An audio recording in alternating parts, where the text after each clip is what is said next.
जरा प्राचीन भारत की कल्पना कीजिए।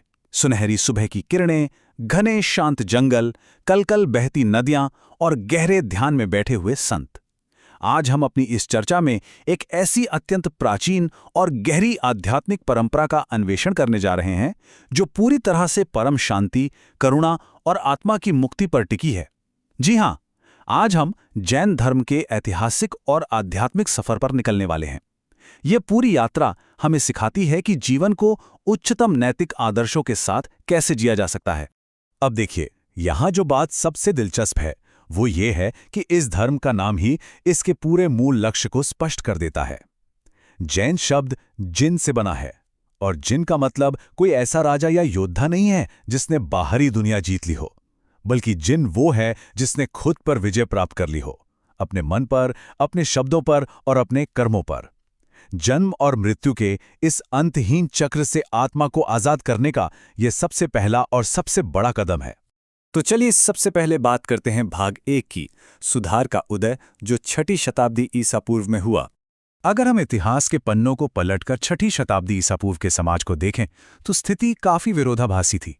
एक तरफ बहुत ही जटिल कर्मकांड थे, पशु बलि दी जा रही थी और एक बेहद कठोर जाति व्यवस्था हावी थी।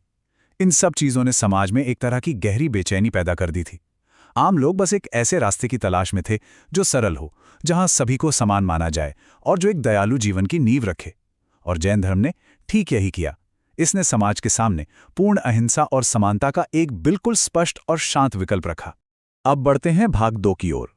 24 तीर्थंकर, जीवन के सागर को पार कराने वाले मार्गदर्शक।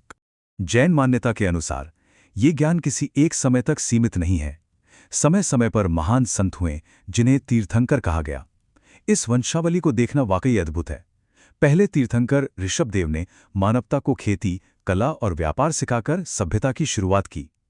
फिर जरा नेमिनाथ जी के उस भावुक कर देने वाले पल के बारे में सोचिए। अपनी ही शादी की तैयारियों के बीच जब उन्होंने देखा कि मासूम जानवरों को बलि के लिए बांधा गया है, तो असीम करुणा के चलते वो मंडप से ही लौट गए और उन्होंने अपना पूरा जीवन त्याग दिया। इसके बाद 8वीं शताब्दी ईसा पूर्व में 23वें तीर्थंकर पार्श्वनाथ ने हमें अहिंसा और सत्य के मूल सिद्धांत दिए। ये करुणा की एक अखंड परंपरा है।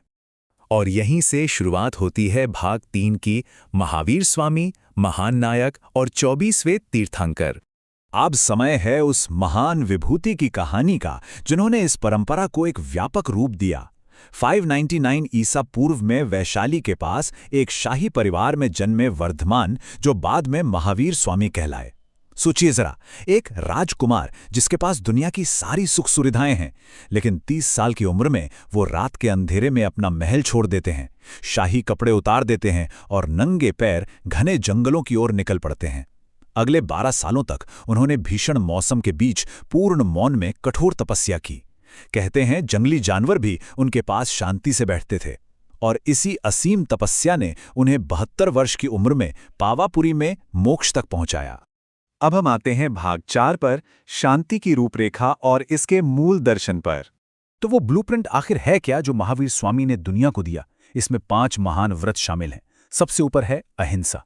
और ध्यान दीजिए, यहाँ अहिंसा का मतलब सिर्फ किसी को शारीरिक चोट न पहुंचाना नहीं है, बल्कि अपने मन, अपने शब्दों और अपने कर्म, तीनों से किसी को भी कष्ट न देना है। यही सबसे बड़ा नियम है। इसके अलावा हमेशा सच बोलना, अस्तेय यानी कभी चोरी न करना, अपरिग्रह यानी जरूरत से ज्यादा चीजों को जमा न करना और ब्रह्मचर्य शामिल है। यह सादगी और आत्म अनुशासन का चरम रूप है। लेकिन एक बड़ा सवाल ये उठता है कि जीवन के अंतिम लक्ष्य मोक्ष तक पहुंचा कैसे जाए? इसका रास्ता इन त्रिरत्न यानी 3 रत्नों से होकर गुजरता है। पहला है सम्यक दर्शन, मतलब सही विश्वास। दूसरा है सम्यक ज्ञान, यानी सत्य को जानना। और तीसरा है सम्यक चरित्र, यानी अपने आचरण को उन मूल्यों में ढालना। जब ये तीनों एक साथ मिलते हैं, तभी आत्मा अपने पुराने कर्मों के बोझ से पूरी तरह शुद्ध हो पाती है। चलिए आगे बढ़ते हैं भाग 5 की तरफ। इस मार्ग का विकास, संप्रदाय, कला और संस्कृति। समय के साथ कोई भी महान विचार फैलता है और विकसित होता है। जैन धर्म भी आगे चलकर 2 प्रमुख संप्रदायों, दिगंबर और श्वेतांबर, में विभाजित हुआ। यहाँ एक स्पष्ट अंतर देखा जा सकता है। दिगंबर संप्रदाय आकाश को ही अपना वस्त्र मानता है और बेहद कठोर तपस्या पर जोर देता है। वहीं दूसरी तरफ श्वेतांबर संप्रदाय सफ़ेद वस्त्र पहनता है और उनका दृष्टिकोण थोड़ा उदार है।